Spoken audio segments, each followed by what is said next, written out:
Carbs లేకుండా తక్కువ కార్బ్స్తో, only వెజిటబుల్స్తో, తక్కువ ఆయిల్తో దీన్ని డైరెక్ట్గా స్నాక్లా కూడా తినేయచ్చు. ఇప్పుడు నేను చేస్తున్న ఈ వంటకం పేరు అవియల్. ఇందులో చాలా వెజిటబుల్స్ వేసుకుని కొబ్బరి, పెరుగు, తక్కువ పోపుతో, చాలా తక్కువ ఆయిల్ ఉపయోగించి చేసుకునే కూర. దీంట్లో ఏ వెజిటబుల్స్ కావాలంటే అవి వేసుకోవచ్చు. నేను ఈరోజు అరటికాయ, క్యారెట్, పొటాటో, బీన్స్, బఠానీ వేస్తున్నాను. ఇంకా దొండకాయ, ములక్కాడ, ఇలా రకరకాల కూరలు వేసుకొని వండుకోవచ్చు. ఆ కూరల తర్వాత అందులో కావాల్సిన పదార్థాలు పచ్చిమిరపకాయలు, కొబ్బరి, పెరుగు, జీలకర్ర, పోపు కోసం ఆవాలు, కరివేపాకు. ఇప్పుడు ఇది ఎలా చేసుకోవాలో చూపిస్తాను. ఈ వెజిటబుల్స్ అన్నిటినీ ముక్కలుగా కట్ చేసుకొని ఒక మందపాటి గిన్నెలో వేసుకొని ఆ ముక్కలు మునిగే వరకు నీళ్లు పోసుకొని స్టవ్ ఆన్ చేసుకోవాలి. అది నెమ్మదిగా నీళ్లతోటి అలా ఉడకనిద్దాము. మూత పెడితే త్వరగా ఉడుకుతాయి. మూత పెట్టేసి దీన్ని నెమ్మదిగా ఉడకనిస్తాము. కూర ముక్కలు ఉడికేలోపు అవియల్ గ్రేవీ కోసం ఇది రెడీ చేసుకుందాం. దానికోసం మనం కొబ్బరి పెట్టుకున్నాం కదా, ఆ కొబ్బరి, జీలకర్ర, పచ్చిమిరపకాయలు కలిపి కొంచెం అవసరమైతే నీళ్లు పోస్తూ దీన్ని గ్రైండ్ చేసి ముద్దగా తయారు చేసుకుందాం. ఈ కూర ముక్కలు ఉడికాయో లేదో చూద్దాము. ఉడికిపోయాయి. స్టవ్ ఆఫ్ చేసేసుకుందాము. ఇవి చల్లారిన తర్వాత కొబ్బరి, పెరుగు అన్నీ కలిపి దాని మీద పోపు పెట్టుకోవాలి. ముక్కల్ని ఇలా వడబోసేసుకుంటే ఎక్సెస్ వాటర్ ఉంటే బయటకు వెళ్ళిపోతుంది. మనం కావాలి అనుకుంటే ఆ వాటర్ని యూస్ చేసుకోవచ్చు. ఇది చల్లారే వరకు వెయిట్ చేద్దాం.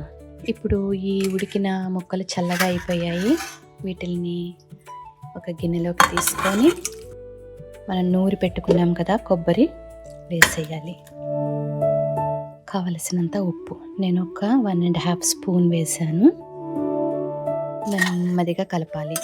ఇది స్టవ్ మీద నేను పెట్టాను కానీ స్టవ్ ఆన్ చేయలేదు, ఎందుకంటే ఇక్కడ నుండి స్టవ్ ఆన్ చేయాల్సిన పని లేదు. ఇలా చల్లగా అయినప్పుడే కలుపుకోవాలి. ఇంకా సీజనింగ్ వేసే వరకు స్టవ్ ఆన్ చేయాల్సిన పని లేదు. సో కొబ్బరి, ఉప్పు కలిసాయి. పెరుగు కూడా వేసేసుకోవచ్చు.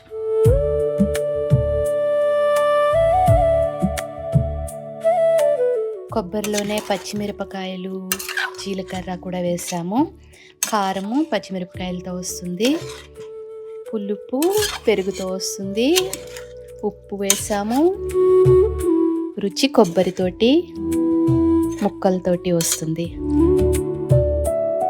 ఇక్కడ మనకి గ్రేవీ కావాలి అనుకుంటే కొంచెం నీళ్ళు కలుపుకోవచ్చు.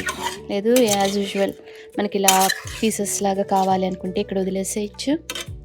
ఇప్పటికి ఇది చాలు, ఈ గ్రేవీ చాలు. కానీ నాకు ఎక్కువ గ్రేవీతో తినడం అంటే ఇష్టం, అందుకని ఇంకొంచెం పెరుగు కలుపుతున్నాను. కూర చల్లగానే ఉంది కాబట్టి మనం డైరెక్ట్ పెరుగు ఇలా వేసేసుకోవచ్చు అన్నమాట. చూడండి ఇప్పుడు చిక్కగా అయిపోతుంది. పోపు రెడీ అయిపోయింది. స్టవ్ ఆఫ్ చేసుకోవడం, ఈ పోపు ఈ కూరలో ఇలా వేసేసుకోవడం. వాసన చాలా బాగుందండి. ఇదే కోకోనట్ ఆయిల్తో వేస్తే ఇంకో రకమైన వాసన వస్తుంది, రుచి మాత్రం అలాగనే ఉంటుంది. ఇంకా దీన్ని అస్సలు పొయ్యి మీద పెట్టకూడదు. ఈ ఏమాత్రం స్టవ్ మీద పెట్టి ఉడికించిన పెరుగు ముక్కలు ముక్కలుగా విడిపోతుంది. అందుకని దీన్ని ఇలా చల్లగానే సరి చేసుకోవాలి, ఇలాగనే తినాలి. దీనికి చివరిగా కొంచెం కొత్తిమీర. కూర రెడీ అయిపోయింది. దీన్ని చపాతీలో తినచ్చు, అన్నంలో తినచ్చు, కావాలంటే ప్లేట్లో వేసుకొని ఆపడంగా తినేయచ్చు. లో కార్బ్ డైట్ కోసం చూసుకునే వాళ్ళు కార్బ్స్ లేకుండా తక్కువ కార్బ్స్తో, ఓన్లీ వెజిటబుల్స్తో, తక్కువ ఆయిల్తో దీన్ని డైరెక్ట్గా స్నాక్లా కూడా తినేయచ్చు. చూసారు కదా, నచ్చిందా మీకు? మరి తినేస్తామా వేడి వేడి అన్నంలో?